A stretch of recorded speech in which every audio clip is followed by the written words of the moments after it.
যদি তোর ডাক শুনে কেউ না আসে তবে একলা চলো রে।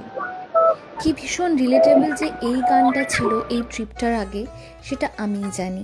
হুট করে ব্যাগ গুছিয়ে চলে গেছিলাম বোলপুর শান্তিনিকেতন, আর এই পঞ্চপানি ছিল আমার দুদিনের বাসস্থান। আমার শান্তিনিকেতন ডায়েরিজের প্রথম ভিডিওতে আজকে চলুন আপনাদেরকে এই পঞ্চবন রিসর্টটা ঘুরিয়ে দেখাই। প্রকৃতির মাঝে এই ছিমছাম নিরিবিলি প্রথম যে রুমটা আপনাদের দেখাচ্ছি, এটাতেই আমি ছিলাম। এই রুমের পাশে একটা বেশ সুন্দর খোলামেলা বারান্দা রয়েছে, যেটাতে আপনি নিরিবিলিতে আপনার ফ্যামিলির সাথে টাইম স্পেন্ড করতে পারবেন। এবার চলুন আপনাদের ঘুরিয়ে দেখাই বাকি কিছু রুমস।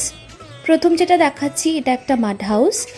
এরপরে একটু এগিয়ে গেলে এখানে আপনি প্রাইভেট ট্রি হাউস পেয়ে যাবেন, অ্যাভেলেবিলিটি হিসাবে আপনি বুক করতে পারেন। এছাড়াও আরও বিভিন্ন রকমের রুমের সাথে সাথে পেয়ে যাবেন ঘরোয়া খাবার দাবারের ব্যবস্থা।